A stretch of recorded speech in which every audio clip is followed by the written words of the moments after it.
आपने ये बैंक का नोटिस इग्नोर किया या कोर्ट का नोटिस अगर आपने इसको इग्नोर किया समन को, तो आपके एक केस के 2 केस बन जाएंगे। 2 बार आपको जमानत करवानी पड़ेगी, 2 बार बेल लेनी पड़ेगी और 2 केस लड़ने पड़ेंगे और कम से कम 1 महीने के लिए न्यायिक हिरासत में जाना पड़ेगा। 1 महीने के लिए।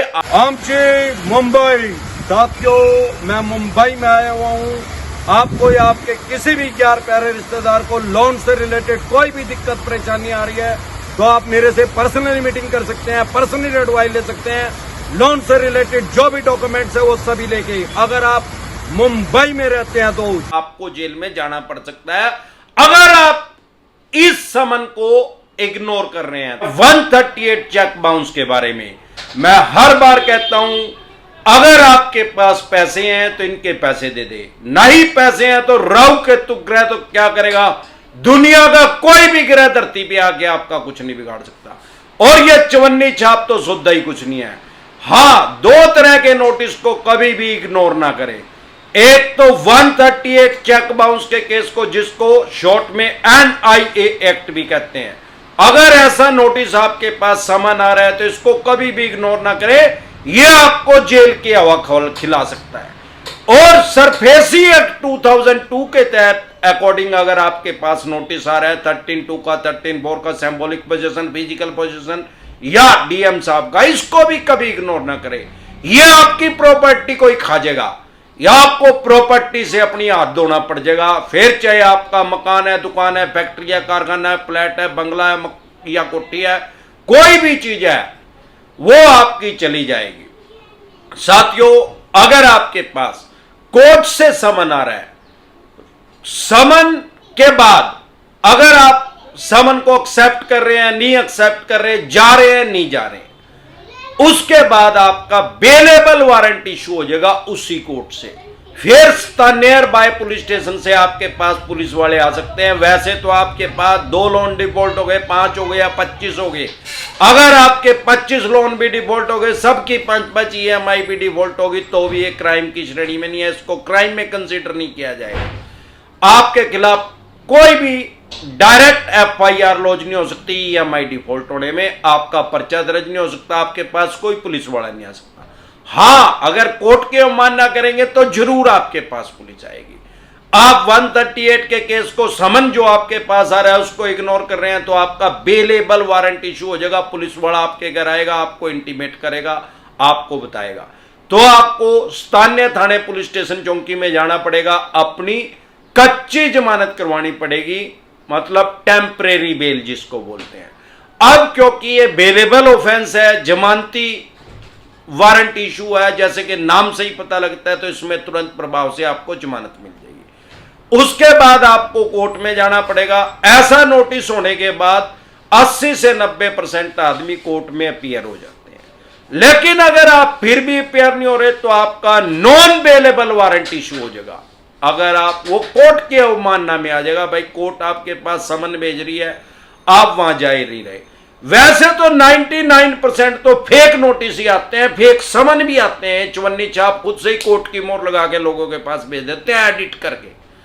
आप डरे घबराए नहीं, क्योंकि बैंक या NBFC कंपनी के पास ये जो चेक बाउंस है ये एक ब्रह्मास्त्र है, लास्ट का हथियार इनके पास यही है। उसको इतनी जल्दी ये इस्तेमाल नहीं करते, यूज नहीं करते। इनको पता है अगर एक बार ये कर दिया चेक बाउंस और इसने जाके कोर्ट में जमानत करवा ली तो इसको सारा भेद आ जाएगा, कोर्ट, थाना, तहसील, कोर्ट कचहरी का पता लग जाएगा। अभी तो ये घर बैठे अपने मकान में, दुकान में, फैक्ट्री में, कारखाने में, यही बैठे बैठे इसको डराओ इस चेक बाउंस से। ये एक रस्सी है जिसको सांप बढ़ा के दिखाया जा रहा है। अब दिक्कत परेशानी कहां है, अगर इन्होंने कर दिया, सबसे पहले फेक नोटिस डिसेंटेड वाई लिख के वीडियो देख लें, आपको पता लग जाएगा जो नोटिस आया फेक है कि जेन्युइन है। अगर आपको वो जेन्युइन लग रहा है तो सारे देश की कोर्ट जो है ऑनलाइन हो चुकी है। अब चवन्नी छापों का ज्यादा ये इनकी ठगी ज्यादा दिन चलने वाली नहीं है। यूट्यूब पे जलजला आ चुका है, अमरदीप कादियान आ चुका है यूट्यूब पे, आम और खास आदमी को उनके राइट्स और अधिकार बताने के लिए। ई कोर्ट अपने फोन में लोड कर ले और ई कोर्ट पेटीएम की तरह चलाना बिल्कुल आसान है। उसमें अपना चेक कर ले कि वो आपके ऊपर केस रजिस्टर्ड हुआ भी है कि नहीं हुआ। अगर हुआ है तो उसको इग्नोर ना करें, क्योंकि अगर आप इग्नोर करेंगे तो आपके बेलेबल वारंट इशू हो जाएंगे, उसको भी इग्नोर करेंगे तो नॉन बेलेबल वारंट इशू हो जाएंगे, गैर जमानती उसको भी आप इग्नोर करेंगे तो आपको बगोड़ा घोषित कर दिया जाएगा कोर्ट से। पीओ स्टाफ जो होता है फिर वो आपको पुलिस पकड़ने के लिए आएगी और आपको हिरासत में लेके, हो सकता है जज साहब आपकी जमानत ले ले, नहीं तो आपको 14 दिन के लिए न्यायिक हिरासत में जाना पड़ सकता है, यानी 14 दिन के लिए जेल में जाना पड़ सकता है। जब आपके नॉन बेलेबल वारंट इशू हो जाएंगे, पहले समन, फिर बेलेबल वारंट, फिर नॉन बेलेबल।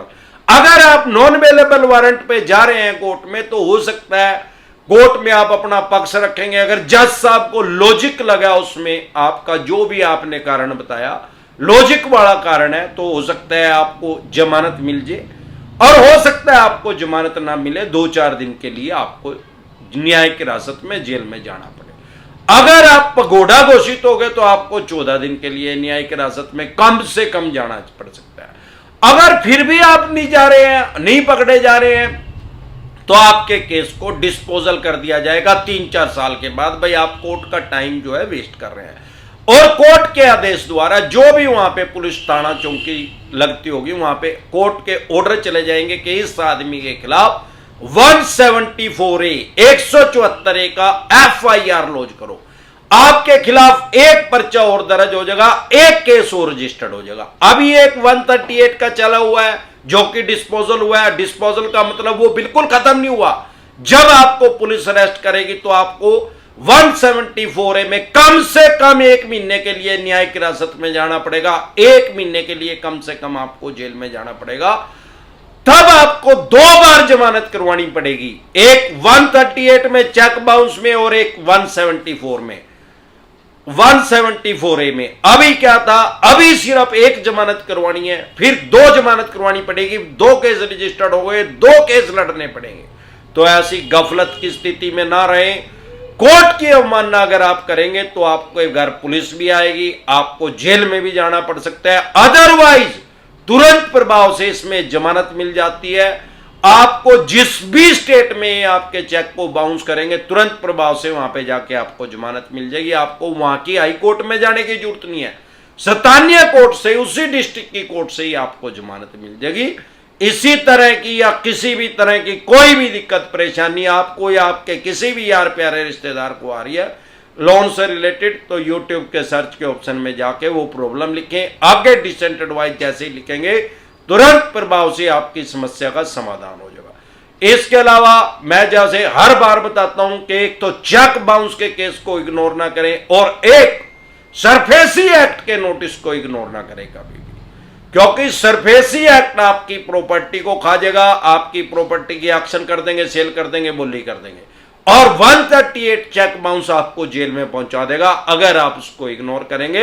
अगर इग्नोर नहीं करेंगे दोनों नोटिसों को तो आपका कुछ नहीं बिगाड़ पाएंगे। अगर आपके पास सरफेसी एक्ट 2002 का नोटिस आ रहा है, 13(4) का, 13(2) का, सिंबॉलिक पोजीशन, फिजिकल पोजीशन, या डीएम साहब का नोटिस आ रहा है, अन्य किसी भी तरह का कोई भी नोटिस आ रहा है, तो तुरंत प्रभाव से लीगल एडवाइस लें, क्योंकि प्रिवेंशन बेटर देन क्योर, इलाज से हमेशा परहेज बेहतर है। अगर आप हमारे साथ टेलीफोनिकली जुड़ना चाहते हैं या पर्सनल मीटिंग करना चाहते हैं, फिर आपका लोन 2 करोड़ का है, 5 का है, 25 का, 50 करोड़ का या जितने भी करोड़ का, आप तुरंत प्रभाव से निंजा टेक्निक यूज करें और अपनी प्रॉपर्टी को बचा लें। आप लोन से रिलेटेड जो भी आपके पास डॉक्यूमेंट्स है वो सभी लेके मेरे से पर्सनल मीटिंग कर सकते हैं, पर्सनल एडवाइस ले सकते हैं या टेलीफोनिकली भी एडवाइस ले सकते हैं। उसका क्या प्रोसेस है, आपकी स्क्रीन पे कमेंट बॉक्स के अंदर एक नंबर आया हुआ है 9306347314। इस नंबर को सेव करके व्हाट्सएप मैसेज करें, तुरंत प्रभाव से रिप्लाई आएगा कि कैसे आप हमारे साथ टेलीफोनिकली जुड़ सकते हैं या पर्सनल मीटिंग कर सकते हैं। एक बार जोर से मिलकर नारा लगाएंगे, जय ससुराल वालों की।